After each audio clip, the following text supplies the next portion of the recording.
Bonjour à tous et bienvenue dans Campus. Je suis ravie de vous retrouver pour un nouveau numéro de notre magazine consacré au sport universitaire. Le sport étudiant est au centre de Campus, mais pas que, puisque ce mois-ci, nous vous parlerons aussi des disciplines olympiques dans notre débat de fin d'émission. Mais voyez tout de suite le sommaire en images. Et pour commencer, nous nous demanderons ce mois-ci si les Jeux universitaires ne sont pas les véritables héritiers de l'esprit olympique et des valeurs promues par le baron de Coubertin.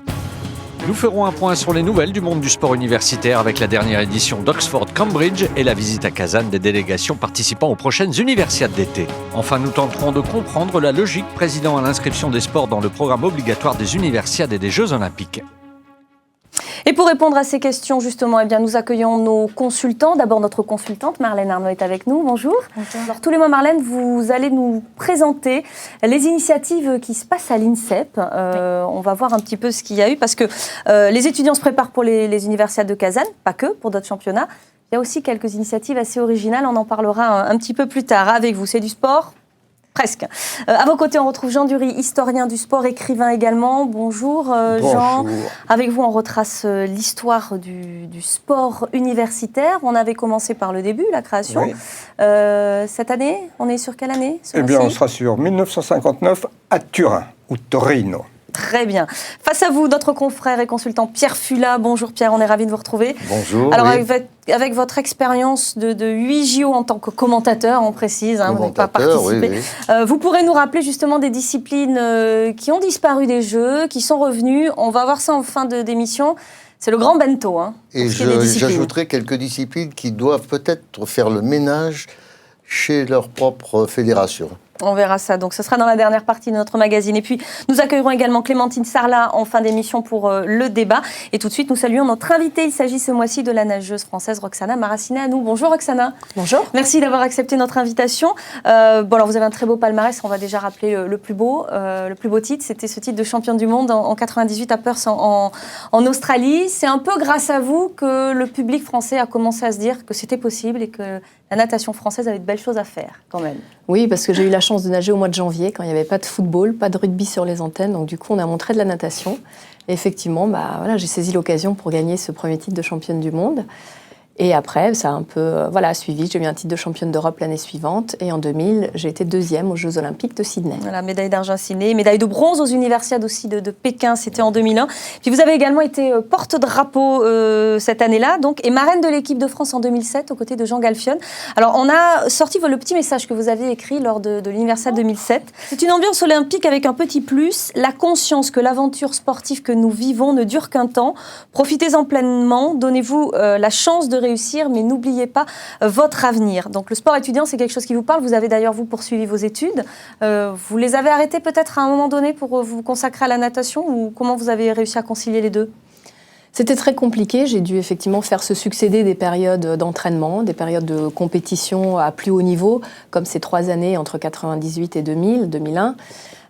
Et puis ensuite, j'ai repris mes études pour finir, parce que c'est très difficile d'avoir un objectif sportif et finalement de s'arrêter là-dessus, Lorsqu'on l'a atteint, je trouve que c'est important d'avoir quelque chose derrière pour pouvoir continuer à vivre, tout simplement. Et ça, vous l'aviez déjà en tête en commençant là. C'est très tôt que vous êtes dit, il faut assurer son avenir. Je me le suis dit parce que j'avais la chance d'être bonne à l'école aussi, donc c'est quelque chose que je voulais pas laisser tomber.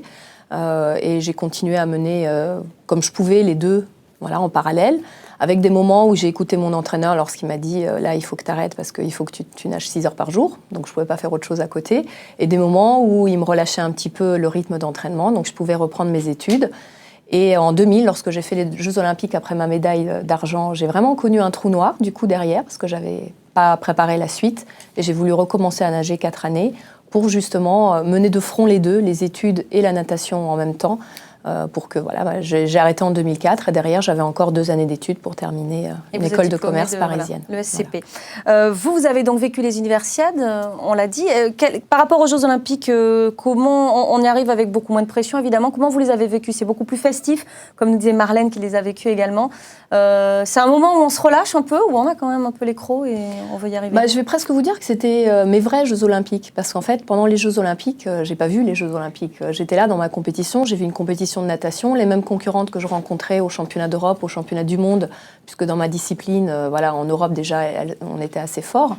Et puis finalement, voilà, je m'étais concentrée sur le 100, le 200 mètres d'eau, et les autres sports, à part, je ne sais même plus, je crois que c'était du basket le dernier jour que je suis allée voir, je n'ai pas vu autre chose des Jeux Olympiques.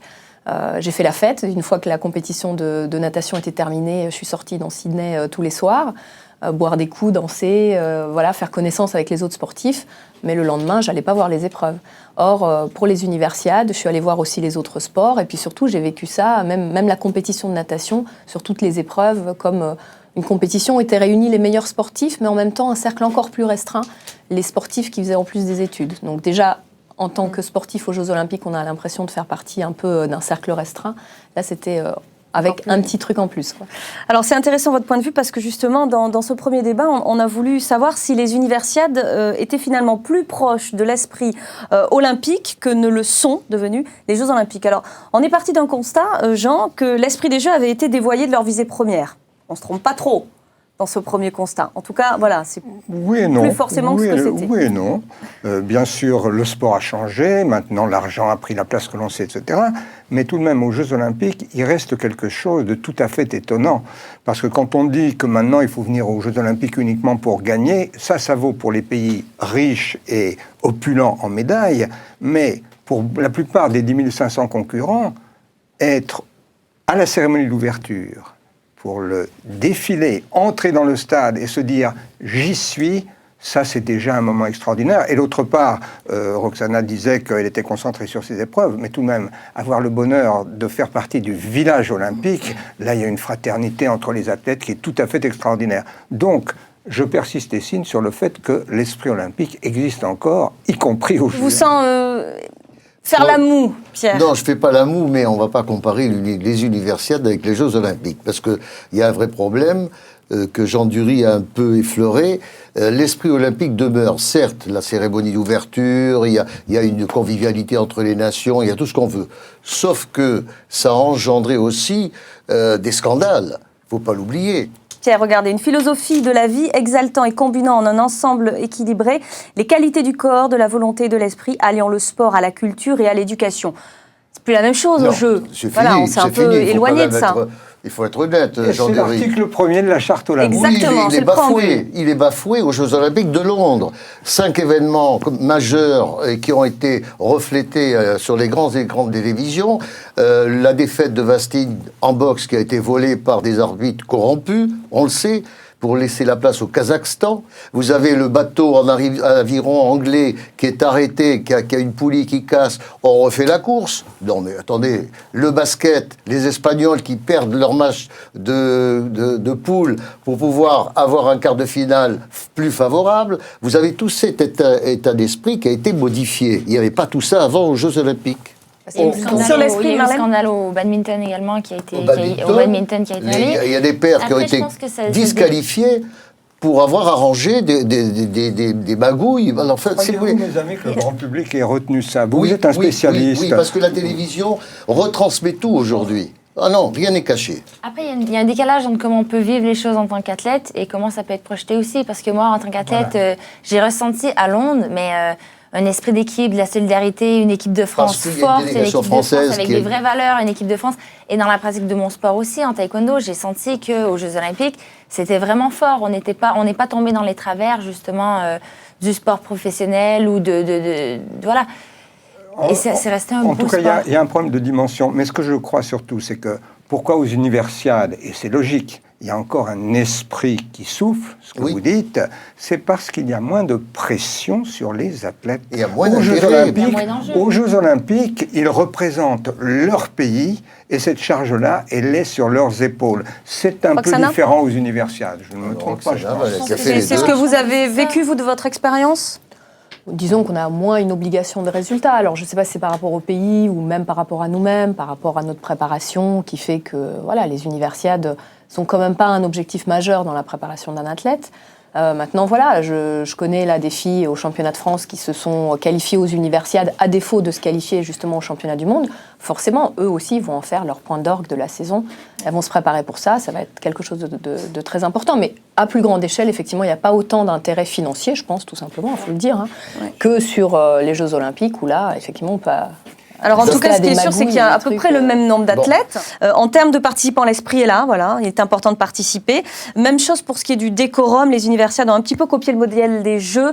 Je pense à la cérémonie d'ouverture notamment, qui est toujours assez grandiose, le parcours de la flamme qui se poursuit. De fait, est-ce que les universiades ne risquent pas peut-être d'être menacées par la même dérive que les Jeux, c'est-à-dire on développe la performance, le spectacle au détriment d'un esprit festif, éducatif? Non, le danger, c'est le gigantisme. Et je pense que la Fédération internationale du sport universitaire y est très attentive, parce que chaque organisateur veut surenchérir par rapport au précédent. Vous parlerez peut-être tout à l'heure du programme. Il y a un socle, et puis il y a des sports optionnels. Ces sports optionnels, ils étaient 2 à Belgrade en 2009, ils étaient 11 à Shenzhen en 2011, ils seront 13 à Kazan. Donc il y a ce risque d'augmentation, et c'est pour ça que les universiades aussi ont été amenées à limiter le nombre de leurs concurrents, comme l'a fait par la force des choses le CIO, et on arrive à peu près au même chiffre qui est de l'ordre de 10 500, sans parler des dirigeants. Il n'y a pas de risque de faire participer de faux athlètes, on l'avait évoqué le mois dernier avec McKeown. Je crois qu'il faut faire de faux étudiants, pardon, pas de faux athlètes. Une petite différence. De faux étudiants. Non, je voudrais quand même un peu évoquer quand même la carrière d'un champion de haut niveau français ou étranger qui poursuit aussi parallèlement une carrière pour accéder à un niveau intellectuel élevé. C'est pas le cas de tous les champions que l'on côtoie à l'INSEP, par exemple. Certains sont en stage permanent pour améliorer leur capacité, leur potentiel, mais parallèlement, ils font professeur de sport à la fin de carrière, mais enfin, il y en a qui poursuivent des hautes études. Et je pense que les universiades, il n'y a pas de, on va dire, de professionnels dans le sens fort du terme. Ce que je m'entends bien, lorsque Tony Parker, par exemple, basketteur, vient aux Jeux Olympiques, il ne peut pas être comparé à un basketteur universitaire français. C'est évident. Il est professionnel en NBA, ils n'ont pas le même objectif, ils n'ont pas le même parcours. Donc je pense qu'aux universiades, il y a encore un niveau qui permet à des athlètes de s'épanouir sportivement, tout en ayant un parcours intellectuel assez poussé. Alors, puisqu'on parle des valeurs de l'olympisme, justement, sachez qu'il existe aussi des initiatives qui rappellent un petit peu cette philosophie, cet esprit olympique. Ça s'appelle d'ailleurs des Olympiades, mais ce sont des Olympiades qui ne sont pas tout à fait comme les autres, Marlène. Vous pouvez nous en parler parce que vous êtes à l'INSEP, vous travaillez là-bas, vous suivez également votre formation professionnelle, donc vous êtes vraiment au cœur, vous serez notre témoin pendant toute la durée de campus de ce qui se passe à l'INSEP, et vous avez justement participé à ces préparations pour les Olympiades. Dites-nous-en un peu plus. Donc l'INSEP a accueilli il y a quelques semaines une équipe de France particulière qui prépare les Olympiades des métiers. Donc les Olympiades des métiers, c'est une compétition qui regroupe plus de 1000 candidats et qui représente 40 métiers. Donc, il y a énormément de secteurs d'activité. Métiers, c'est coiffure, des choses comme ça. Il y a des coiffeurs, il y a des massonniers, il y a des pâtissiers. Donc, il y a énormément de secteurs d'activité. Donc, on retrouve l'automobile, l'industrie, l'alimentaire, les services, les nouvelles technologies. Donc, ça peut aller, les métiers, ça peut aller vraiment du tailleur de pierre. On peut être champion du monde de tailleur de pierre. On peut être champion du monde dans l'art floral, dans les arts graphiques.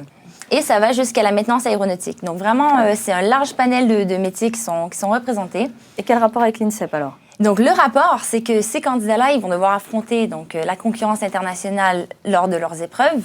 Et leurs épreuves, ça peut durer jusqu'à 3 jours, à la raison de 12 heures par jour, pendant lesquelles ils sont soumis au stress, à la pression, à la concurrence. Et ils sont dans des box et ils sont jugés tant sur le résultat final, mais aussi sur la vitesse d'exécution et sur le processus créatif qu'il y a derrière la pièce qu'ils sont en train de créer. D'accord. Et là, on a quelques images donc de ce qui s'est passé à l'INSEP. Okay. Donc voilà, donc ils ont été reçus à l'INSEP par 2 entraîneurs, donc Daniel Broche et Raymond-Yves Karachi, qui sont préparateurs physiques et mentaux à l'INSEP. Et ils les ont reçus. Donc, ils ont fait pendant leur stage donc, la préparation physique. Donc, ils ont fait initiation taekwondo, ils ont fait initiation à l'athlétisme, ils ont fait des footings tous les matins aussi dans le bois de Vincennes pour vraiment renforcer la cohésion au sein du groupe, pour renforcer les valeurs, pour qu'ils apprennent aussi à gérer le stress, gérer la pression, à se préparer comme des athlètes. Donc, on leur demande de préparer la compétition comme les athlètes de haut niveau en équipe de France. Donc, ça se passe à l'INSEP. Vous connaissiez ça, Roxana, oui? Oui, j'étais marraine souvent des MOF, les meilleurs ouvriers de France. D'accord. Donc, quand ils font leur sélection nationale pour justement après aller aux Olympiades des métiers. Moi, je trouve que ça se rapproche. Je ne sais pas si on a le temps d'amorcer le débat sur l'abus de l'usage du terme olympiade, parce que le titre anglais n'était pas celui-là, et les Jeux ont maintenant un tel prestige que tout le monde essaye de s'appeler Jeux olympiques, olympiades de ceci, de cela. Et donc, on le retrouve même dans leur logo, parce que donc c'est les World Skills en anglais, et le logo, il reprend les 5 anneaux pour représenter les 5 continents. Je ne sais même pas s'ils ont le droit, parce que pour le CIO montrer a déposé les 5 anneaux. Bon, ils ont adopté leur logo, mais... En tout cas, ils ont suivi un entraînement de sportifs de haut niveau pendant quelques temps. Et c'est intéressant de voir les parallèles entre les métiers, entre comment on se prépare pour être le meilleur, peu importe sa discipline en fait. Parce que du coup, leur métier, ils en font un sport et ils se préparent vraiment, ils sont motivés tout au long du stage. Ils étaient à fond, ils représentaient la France, ils étaient fiers, ils voulaient aller chercher la médaille d'or et ils voulaient se battre dans leur catégorie. Donc c'est intéressant. Ils ont sans doute souffert aussi. Oui. Comme souffrent aussi nos athlètes de Campus Team. Voilà, c'est l'heure de notre Campus Team. Maintenant, vous le savez, ils sont 4 sportifs en route pour Kazan. Les dernières nouvelles de cette équipe, c'est avec François Delmotte.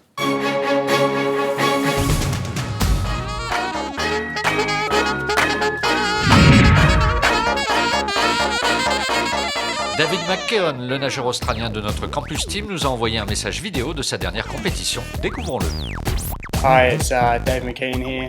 Salut, c'est David McKeown. La semaine dernière, j'ai participé à Sydney au championnat de Nouvelle-Galles du Sud. C'était une épreuve importante pour moi dans ce début de saison et j'ai fait une très bonne course sur ma distance principale, le 400 mètres nage libre. J'ai terminé 2e derrière le japonais. Je suis très content de mon temps, qui est le 2e meilleur chrono de la saison.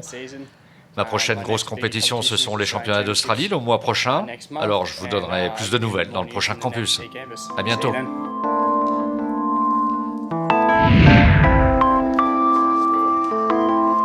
Notre joueur de badminton polonais, Wojciech Skudlarczyk, a disputé l'Open de Pologne fin mars à Varsovie. Il n'est pas parvenu à défendre son titre en double qu'il avait remporté en 2012 avec Lucas Moren et il s'est incliné en quart contre une paire japonaise. Il a toutefois atteint la finale du double mixte avec Agnieszka Woszkowska, mais le duo a perdu contre leur compatriote Mateusiak Zieba.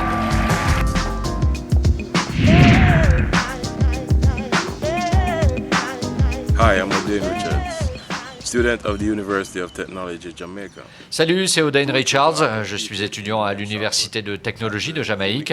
Il y a 2 semaines, j'ai participé au concours de lancer de poids du meeting international UWI ici en Jamaïque. J'ai réussi un lancer à 19 mètres. Je suis content de cette performance parce que c'est ce qu'on visait avec mon entraîneur. À partir de maintenant, je vais m'entraîner plus dur pour réussir de meilleures performances pour les Jeux universitaires et j'espère les championnats du monde. Et j'espère vous voir le mois prochain dans Campus. I hope to see you next month on campus. Bah oui, on fera peut-être même d'ailleurs un gros plan sur cette athlète parce que ce mois-ci, nous avons choisi le gros plan sur la Russe Yulia Zaripova, médaillée olympique du 3000 steeple à Londres. Elle sera la tête d'affiche des Universiades de Kazan au mois de juillet, dont elle est d'ailleurs l'ambassadrice. Son portrait avec François Delmotte. En Russie, dans le nord du Caucase, entre la mer Noire et la mer Caspienne, se situe Kislovodsk. La ville doit son nom aux nombreuses sources d'eau minérale de la région.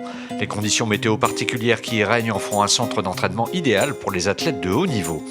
C'est là que nous avons rencontré une des athlètes les plus adorables de l'Université fédérale de Kazan, Yulia Zaripova, ex-Zarudneva.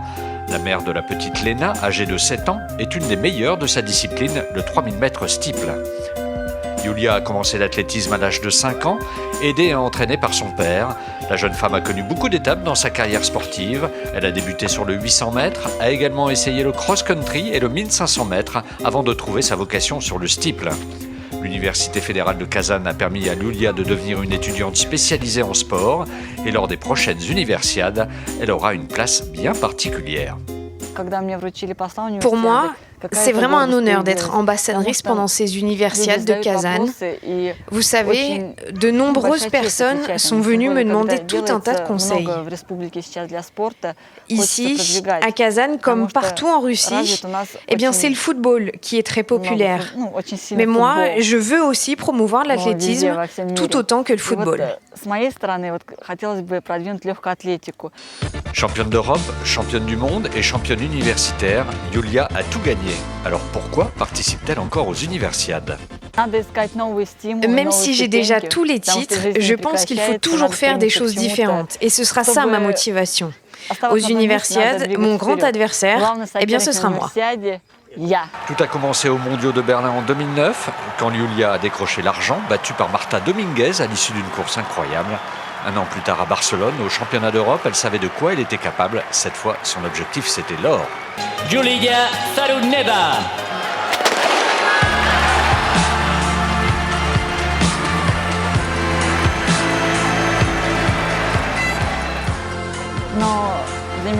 La victoire la plus marquante de ma carrière, c'était en Espagne quand j'ai battu Marta Dominguez.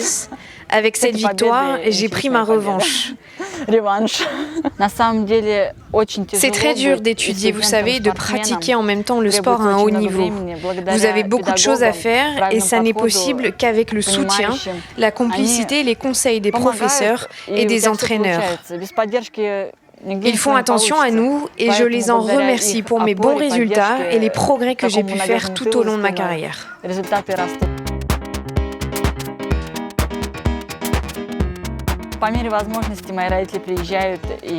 Concernant mon organisation personnelle avec ma fille, mes parents m'aident beaucoup. En plus, vous savez, quand vous avez un mari adorable qui vous aime, vous pouvez surmonter toutes les difficultés.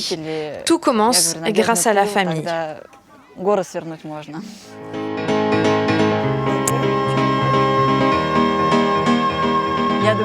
Je pense que les sports universitaires ont un grand avenir parce que c'est la nouvelle génération qui arrive. Je suis pas sûre que ça soit si simple comme ça quand on est maman. Vous avez, vous, deux petites filles, Roxana.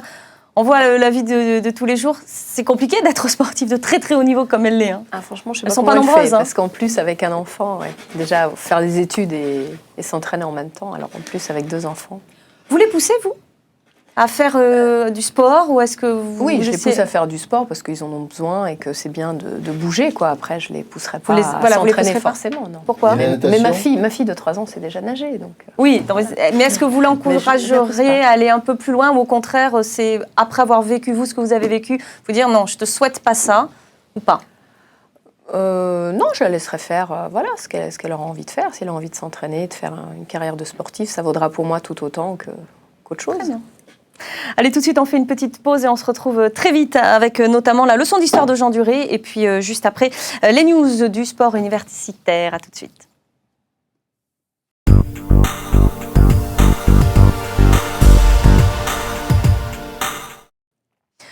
De retour dans Campus avec nos consultants et notre invitée Roxana Maracineanu a accepté de venir sur ce plateau. On est ravis.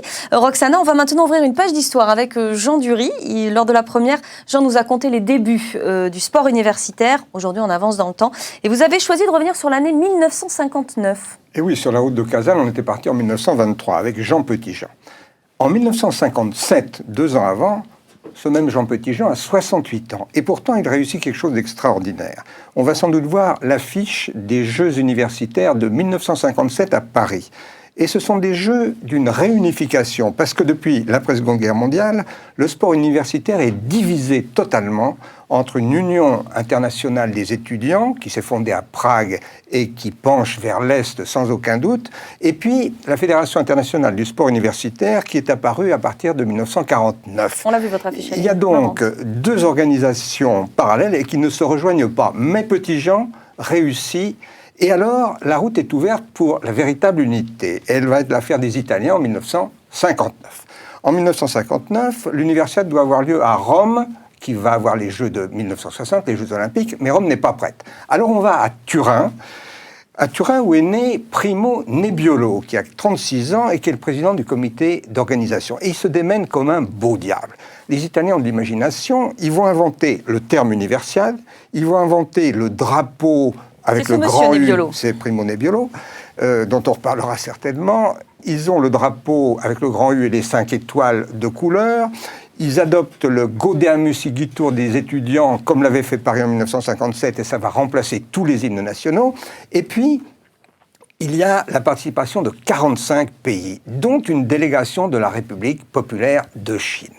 Or, celle-ci n'est plus au CIO depuis 3 ans. L'Italie n'a pas de relation diplomatique avec Mao. Alors, que faire ? Eh bien, Nebbiolo ne se lasse pas. Il accable de télégrammes le secrétaire d'État à l'intérieur et il a un coup de génie. La petite délégation chinoise passe par Prague, s'affilie à l'Union internationale des étudiants et cette affiliation va tenir lieu de passeport. Alors, ils seront à Turin, le drapeau chinois va flotter sur Turin une journée, parce que les carabiniers le retireront immédiatement, mais tout de même, l'Universiade a gagné et la FISU a montré sa puissance naissante. Du passé au présent, il n'y a qu'en pas, qu'en franchit allègrement. Retour en 2013 maintenant, avec les dernières infos du sport universitaire, avec François Delmotte. Le relais de la torche des Universiades continue son voyage à travers la Russie après avoir fait le tour du monde en mer à bord du Sedov.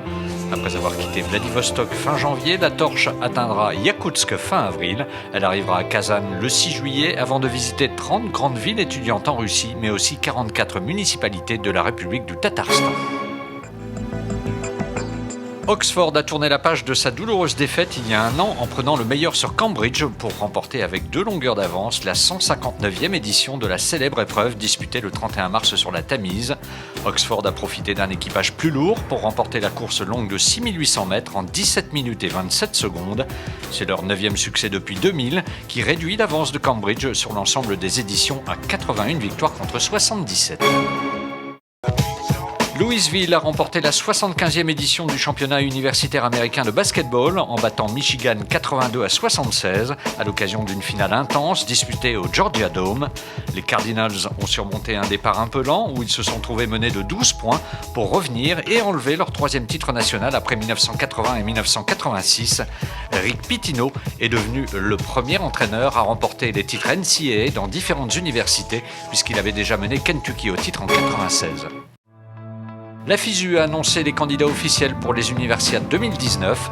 3 villes ont confirmé leur candidature officielle pour la 30e édition des Universiades d'été, Bakou en Azerbaïdjan, Brasilia au Brésil et Budapest en Hongrie. Concernant les 29e Universiades d'hiver de 2019, la FISU a reçu la confirmation de 2 candidates, Krasnoïarsk en Russie et le Valais en Suisse. Ça bouge beaucoup au niveau du monde du sport universitaire, mais si on devait retenir un élément, une seule compétition très emblématique, ce serait Oxford-Cambridge, sans hésiter. C'est la plus naturelle, j'allais dire, parce qu'il y a 2 grandes universités qui ont choisi l'aviron, parce que ça ne se fait pas dans d'autres disciplines, il faut être clair. Sur la Tamise, c'est la 152e et 159e.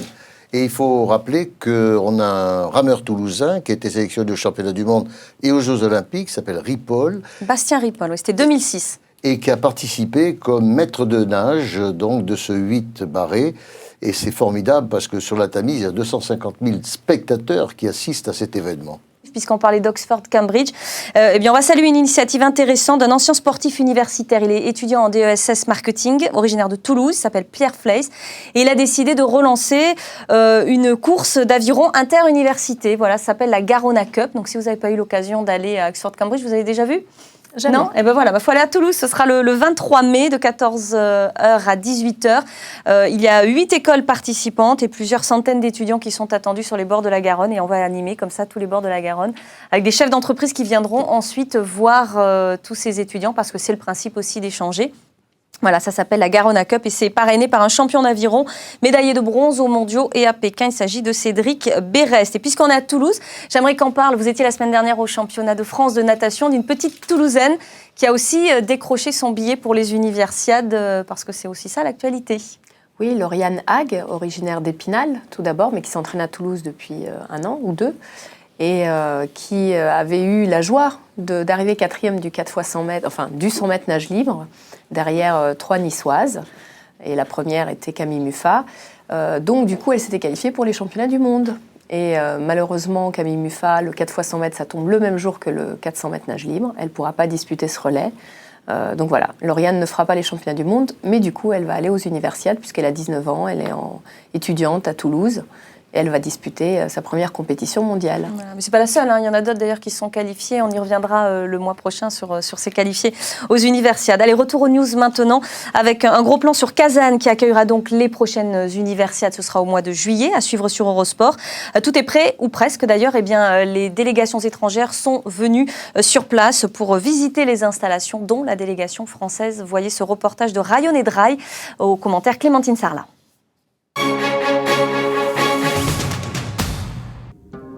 Contrairement aux Jeux Olympiques, les Universiades n'ont pas de devise fixe. Chaque nation a le privilège de désigner la sienne et Kazan a choisi « Vous êtes le monde ». Au début du mois d'avril, ce sont plus de 56 nations qui sont venues visiter les infrastructures de la ville d'accueil des Universiades d'été. Toutes les plus grandes délégations de la FISU sont là parce que ce sont des délégations qui ont entre 100 et 400, 500, même 600 membres qui viennent lors des Jeux. Et pour eux, c'est une question primordiale de venir ici parce que ça leur permet de préparer la logistique, de voir comment leurs athlètes vont être logés, de choisir les bâtiments dans lesquels ils vont loger. Donc c'est un événement très très important. 30 enceintes de sport ont été conçues spécialement pour l'événement. L'avantage d'un tel dispositif est la distance entre chaque lieu de compétition. Au maximum, 15 km séparent un site d'un autre. Les différentes délégations ont débuté leur visite par la salle de basketball où sont régulièrement joués des matchs de haut niveau en Europe. Autant de bâtiments prêts à accueillir la masse d'étudiants sélectionnés en juillet prochain. Allez, suivez-moi en route pour la visite. On va visiter les chambres et les bâtiments où nous logerons pendant les Universiades de Kazan.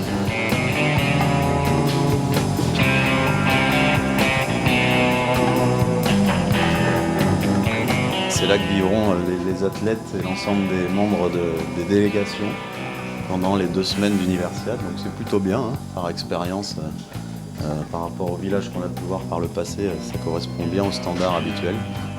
Le village des athlètes accueillera 12 000 sportifs en juillet. Les organisateurs veulent garder l'esprit des Universiades basé sur le sport et s'attachent à laisser un héritage digne de ce nom. Une partie de ces bâtiments restera après les Universiades pour accueillir bientôt d'autres gros événements internationaux. Mais la plupart ont été construits dans l'optique d'équiper les universités. Les plus grosses d'entre elles utiliseront les différents stades pour les 100 000 étudiants de Kazan. Et comme nous sommes une des villes les plus importantes de Russie en nombre d'étudiants, c'est parfait pour les futures générations. Avec des centres tels que celui de la gymnastique où plus de 3000 personnes pourront assister aux compétitions, ou avec l'académie de tennis qui comporte 8 cours intérieurs et 18 cours extérieurs, Kazan s'est donné les moyens de devenir sur la scène internationale une grande ville de sport dans les prochaines années. En revanche, il leur reste encore des challenges à relever. Et leur plus gros concerne le stade de football qui accueillera également la cérémonie d'ouverture. L'hiver long et rigoureux a ralenti sa construction, même si tout le monde travaille dur pour le finir à temps. Nous avons du retard. Le plus difficile, la chose la plus compliquée que nous avons eue ici, c'est le toit, parce qu'il a énormément neigé. Par exemple, pour 1 mètre carré, il y a une pression de plus de 500 kg. Avec la construction d'un tel stade, la fin du projet viendra vraiment quand le toit sera totalement prêt. À côté de l'enceinte de football, le majestueux Aquatic Palace deviendra l'emblème de ces grands projets, puisque c'est une des plus grandes infrastructures de sport de toute la Russie. Il recevra même les championnats du monde de natation en 2015. Ah, ce sont de belles infrastructures, on a déjà eu l'occasion de le dire. Est-ce qu'il y avait, vous, mesdemoiselles, une excitation particulière quand vous avez fait les Universiades ou même les Jeux, de découvrir la chambre? Mais pour moi, c'était plus l'ambiance du village, parce que l'Universiade que j'ai fait, donc la première pour moi, c'était Belgrade en 2009.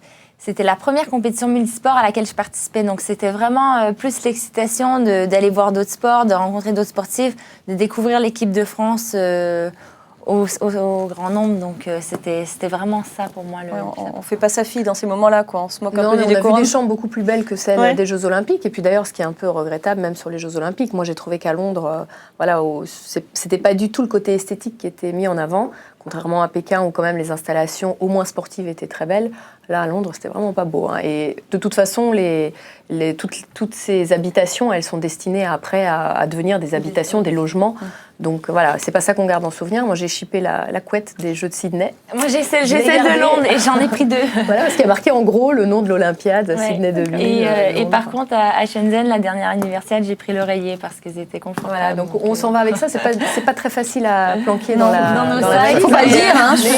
Mais voilà, on l'a à la maison. C'est le petit cadeau de plus. Avec, elle est toute fière. D'accord. Allez, tout de suite, c'est la pub. On se retrouve dans un instant avec Clémentine Sarlat pour le débat. Restez avec nous.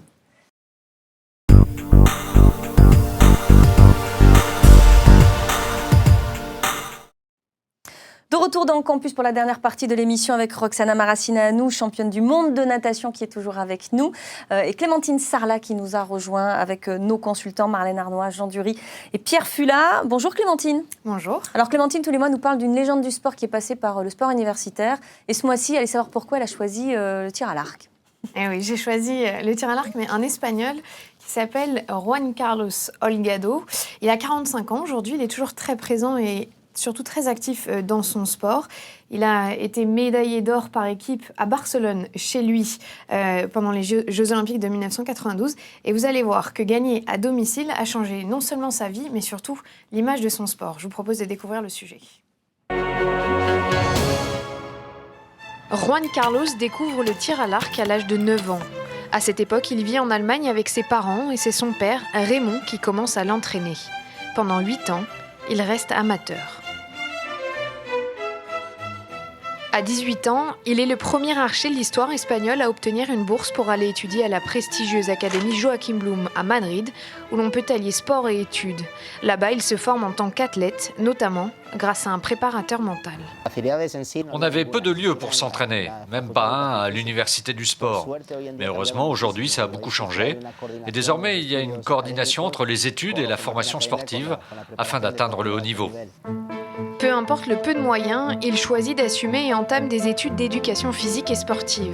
De l'autre côté, il continue son quotidien d'athlète professionnel. À 45 ans, Holgado jette un regard plein de nostalgie sur cette période. L'ambiance et les souvenirs que j'ai de l'université, de mes 12 années passées à la fac sont super. Parce que cette ambiance a duré très longtemps dans ma vie. Dans mon travail en tant que directeur d'événements sportifs, j'ai cette sensation de créer une équipe, de créer une atmosphère saine où on s'amuse tout en travaillant très dur. Et le dur labeur, il connaît. Pratiquer un sport peu médiatisé demande des efforts permanents pour pouvoir vivre. Mais à 24 ans, c'est la consécration au JO de Barcelone en 92. Il remporte l'or olympique avec l'équipe d'Espagne, une médaille qui transforme son sport et sa vie. Ce qui se passe après Barcelone en 92, c'est comme un gros boom. Le tir à l'arc était un sport peu connu avant. Et ça a beaucoup aidé ce sport, mais également les universités espagnoles. Toutes les facs espagnoles qui n'avaient pas d'équipement prévu pour le tir ont commencé à chercher un moyen de l'intégrer. Et celles qui en avaient l'ont renforcé. Du coup, ça donne beaucoup d'espoir de voir qu'il y a un effet entre ce qui se passe dans le sport olympique et le sport universitaire. Beaucoup de nos athlètes, environ 30 à 40%, utilisent les compétitions universitaires pour se préparer à celles de niveau mondial, comme les championnats d'Europe, les mondiaux ou les JO. La FISU a d'abord fait entrer le tir à l'arc dans son programme obligatoire. Et là, nous sommes dans le programme fixe et on sera à Gwangju, en Corée, et donc dans toutes les universiades à suivre. En combinant ses études de management et son sport, Juan Carlos crée en 1994 une école de tir à l'arc au sein de l'Université de Madrid. À travers ce projet, il transmet sa passion ainsi que son savoir aux étudiants athlètes. Holgado reconnaît être un homme chanceux puisqu'il continue après sa carrière à travailler dans son domaine de prédilection, le tir à l'arc. Bon, on n'a pas choisi le tir à l'arc par hasard, bien évidemment, mais moi je vais être honnête, Holgado, je ne le connaissais pas. Hein. Ah oui, il n'y a pas que vous, rassurez-vous. Si on parle du tir à l'arc, justement, c'est parce que ce sont un peu des sports qu'on dit confidentiels. Pourtant, quelque chose d'assez étonnant, c'est qu'il y a 70 000 licenciés en France qui font du tir à l'arc.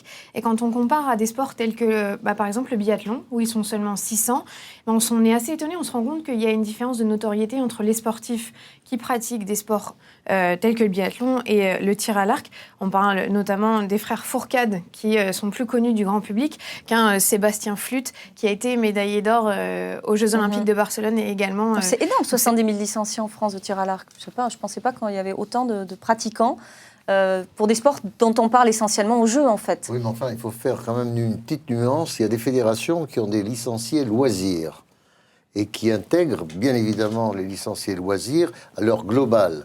Et c'est pas pour autant qu'il y a des compétiteurs par c'est vrai que le biathlon loisir, c'est un non, mais je vous le dis, parce qu'il y a des sports où, malheureusement, je vois en haltérophilie, il n'y a pas beaucoup de loisirs. Il n'y a que des haltérophiles, par exemple, qui tirent et qui font des compétitions. Il n'y en a que 3-4 000.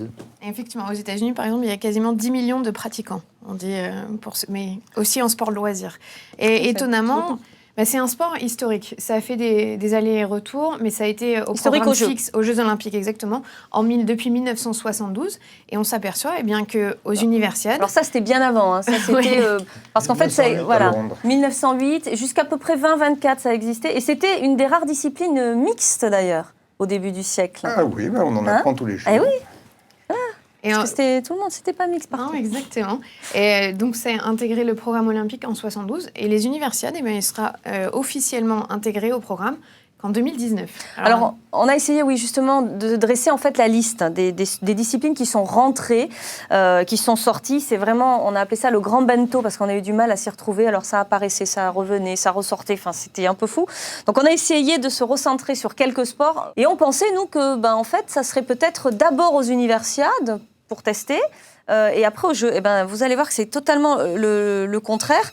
Tokyo 1964, aux Jeux, apparaît le judo. Il n'a été au programme officiel des Universiades qu'en 2001. Et pareil pour tous les autres sports. On peut se poser la question de savoir à quelle logique obéissent du coup les apparitions de ces sports aux Universiades. Alors allez-y. La logique, elle est simple. Il y a eu un socle de départ. En 1949, il y avait 5 sports. À Turin, dont on a parlé tout à l'heure, il y avait 7 sports. Et ensuite, on est arrivé à la fin des années 90 à un socle de 10 sports. Et maintenant, le socle officiel est de 13, plus des sports optionnels. Et alors là, je ne suis pas tout à fait d'accord avec votre présentation, parce que les sports optionnels permettent parfois aux Universiades d'être en avance sur le programme olympique. Cette année, vous allez voir à Rio en 2016 apparaître le golf, et vous allez voir apparaître le rugby à 7. Oui, mais ça, c'est un long débat. Oui. Ils ont été au programme des Universiades. Donc, il y a tout de même des vases communs. Mais ils étaient au jeu avant. Il y a des passerelles, mais le choix du CIO est parfois curieux, parce qu'il répond à une géopolitique, d'abord, ce qui est important pour le CIO, je pense. D'abord, il faut connaître tous les électeurs qui sont dans le conseil d'administration du CIO, qui choisissent cette commission sportive, on ne sait pas qui vote exactement, mais il y a des tendances, et je reviens à la lutte, parce que je pense que vous allez évoquer le problème. La disparition supposée de la lutte des Jeux Olympiques, c'est un vrai scandale. Sauf qu'en 2020, si Istanbul est candidate, puisqu'elle fait partie des 3 villes candidates... Si Istanbul est nommée, oui. Ouais, pardon ? Est retenue. Retenue. Pour présenter son dossier pour la finale, pour les Jeux Olympiques 2020.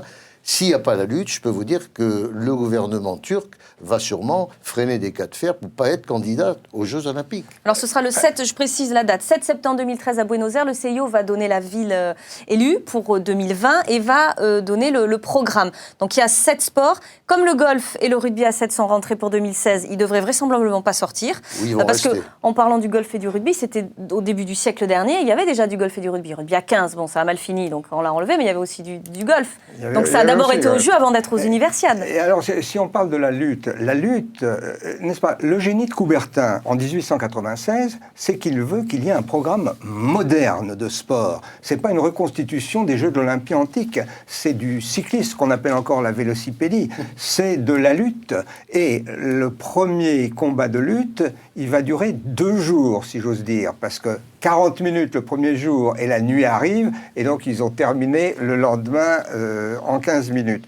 Donc, il y a toute cette évolution qui fait que ces programmes changent avec le temps, mais encore une fois, après Coubertin, on cite Samaranch, parce que c'est Samaranch, président du Comité international olympique de 1980 à 2001, qui a voulu que le sport olympique coiffe l'ensemble des sports mondiaux. Et alors, il a injecté des sports tout à fait nouveaux, et c'est le cas aux Jeux d'hiver également, puisqu'on a des disciplines, le snowboard, le halfpipe, des sports acrobatiques. À une demande des jeunes, d'un marché potentiel. Ça correspond à une demande, mais est-ce qu'il se justifie à la popularité et la médiatisation. L'universalité du souhait.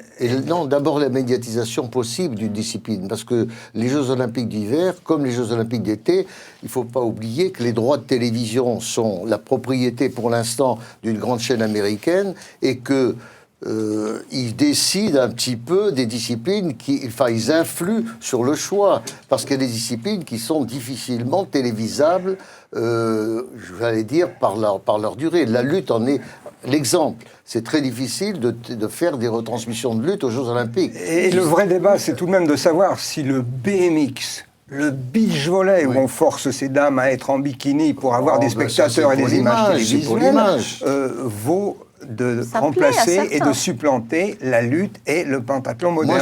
C'est là le débat. Moi, je suis pour. Mais est-ce que la lutte, justement, ne devrait pas un peu s'adapter aux contraintes? Parce qu'on parle du pentathlon moderne qui, lui, est en train de revoir sa façon de faire. Je suis pour la participation de toutes les disciplines, quelles qu'elles soient, aux Jeux Olympiques, mais aujourd'hui, en 2020, mettons, il faudrait que chaque sport, et la natation comprise, fasse un peu le ménage. Parce qu'il n'est pas normal qu'en escrime, il y ait 48 médailles distribuées. 48 médailles, vous vous rendez compte? Entre les épreuves d'équipe individuelles dans les 3 armes, hommes et femmes, ça fait un potentiel de 48. Alors on supprime les armes de temps en temps, mais en natation c'est pareil, Roxana, non? En natation c'est pareil, bien que les grands nageurs vous diront toujours que le 50 mètres c'est pas le 100 mètres, et que le 100 mètres c'est pas le 200 mètres, et que le 200 c'est pas le 400, mais... Est-ce qu'il y a trop d'épreuves de natation, Roxana? Il y a trop d'épreuves de natation. Donc on a un spécialiste, forcément on est habitué à la culture de son sport. Par contre, là où je suis d'accord, c'est qu'il faudrait arriver à répondre un peu aux impératifs de médiatisation des sports et essayer de les rendre un peu plus télévisuels, quoi. Nous, on a vu en natation avec l'apparition des caméras sous-marines, y compris pour la natation synchronisée, on a eu quand même une rediffusion télégénique qui était extraordinaire, avec des caméras en dessous, au-dessus, en même temps, de l'eau. Et on voyait la nageuse évoluer, tout ce qu'elle faisait en dessous, au-dessus de l'eau. C'était vraiment magnifique, quoi. Donc je pense qu'après, il y a des efforts surtout à faire dans les commentaires aussi, des journalistes et des consultants, pour rendre le sport intéressant. Également dans la manière de filmer, et peut-être aussi dans l'organisation même de la compétition. Après, qu'on rediffuse peut-être pas toutes les courses... Voilà, pourquoi on pénaliserait un sport dans les Jeux Olympiques alors que la vraie discipline, c'est de faire toutes les courses, quoi. Si on s'entraîne effectivement pour un 50, pourquoi on ne diffuserait pas le 1500 et on diffuserait que le 50 mètres? Les premières caméras sous-marines, elles sont apparues avec Leni Riefenstahl dans son film Les Dieux du Stade aux Jeux de Berlin en 1936. Et à propos, on n'a tout simplement pas évoqué les critères. Il faut rappeler que le CIO s'impose de ne pas dépasser 28 sports et sont choisis les sports en question. Et ces sports doivent être pratiqués par un certain nombre de pays sur tous les continents pour être acceptés. Ce sont là les motifs officiels du choix. Maintenant, il y a toutes les choses. Oui, mais Marlène, elle est confrontée directement à ça. Elle est obligée de descendre de catégorie, de changer de catégorie parce qu'au JO, ils ont supprimé des catégories parce qu'ils ont restreint au maximum le nombre de médailles. Donc en taekwondo, il n'y a que 4 catégories de poids. Donc vous êtes adapté. On s'est adapté.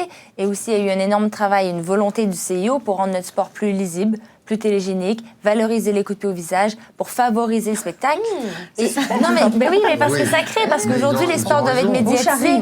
Et c'est important. Donc même que notre fédération mondiale s'est penchée à revoir le mode d'attribution des points, à revoir les règlements. Pourquoi le taekwondo a eu une priorité aux Jeux Olympiques grâce à leur président coréen qui a su profiter des Jeux de Séoul à l'époque, mais le karaté, il y a très longtemps qu'il devrait être aux Jeux Olympiques parce qu'il a plus de licenciés que le taekwondo sur le plan mondial. Après, il y a une question d'universalité aussi. Je sais qu'en taekwondo, donc, on est le 3e sport en termes de nombre de nations représentées au championnat du monde avec 168 pays. Donc on répond à certains critères. Après, il y a des lobbying, il y a des... Pierre aborde la face cachée. C'est-à-dire qu'il a évoqué le cas du taekwondo à Séoul en 1988. Et le taekwondo est apparu au programme comme sport olympique optionnel parce qu'un certain Kim, qui était un personnage très important dans le vivier olympique, richissime, était le président de la fédération de taekwondo international. Et donc, il a réussi par son lobbying personnel, à faire entrer le taekwondo au programme. Cadeau à sa marranche. Et bien entendu, c'est pour cela que les discussions et les choix sont parfois pas du tout acceptés par les sportifs eux-mêmes qui souffrent évidemment s'ils sont évincés en disant que c'est tout à fait injuste. Et c'est pour ça qu'on relancera le débat sur la prochaine émission, Marlène, parce que le temps avance et qu'on n'a plus le temps, mais c'est un sujet intéressant. On reviendra la prochaine fois sur justement les sports peut-être qui disparaissent et pourquoi ils disparaissent. Il n'y a pas que le fait qu'ils ne soient pas télégéniques, on verra ça le mois prochain. Avant de se quitter, on voulait vous présenter 2 ouvrages. Le premier, c'est un essai signé Mathieu Méranville aux éditions Pascal Gallaudet. Ça s'intitule « Crever le plafond ». Voilà, c'est les Jeux Olympiques incarnent le rendez-vous physique où les athlètes doivent se surpasser. Et bien dans cet ouvrage, le journaliste ouvre une réflexion sur les limites sportives des humains en étayant toutes les hypothèses sur les stars qui ont fait les Jeux de Londres 2012. Et puis vous, Jean, vous aviez un autre livre à nous présenter. Alors je le prends, voici. Oui, effectivement, en 2010, à l'INSEP, Benjamin Pichery a dirigé toute une série d'entretiens avec 10 personnalités, et lesquelles, puisqu'il y a Edgar Morin, car ça donne aussi des DVD. Ah voilà, c'est des DVD. Il y a Michel Serres, Axel Kahn, Comte Sponville et d'autres. Et c'est une analyse et un regard sur le sport de notre temps, mais le sport comme phénomène social et global. C'est tout à fait passionnant. Voilà, ça s'appelle donc Regard sur le sport aux éditions Le Pommier. Voilà ce qu'on pouvait dire. On se quitte sur cette bibliographie. En plus, c'est terminé pour aujourd'hui. Merci Roxana d'être venue sur ce plateau. Et puis bonne chance pour la suite de vos activités. On reste dans la natation. Assurez-nous, toujours. Je remercie également nos consultants, messieurs, mesdemoiselles. On se retrouve le mois prochain. On va remercier également François Delmotte pour la rédaction en chef et puis toutes les équipes techniques dirigées ce soir par Olivier Desnos. Nous, on se donne rendez-vous dans un mois, même endroit, même heure. Ce sera le 16 mai pour un nouveau numéro de Campus. D'ici là, bougez bien, travaillez aussi. Bye bye.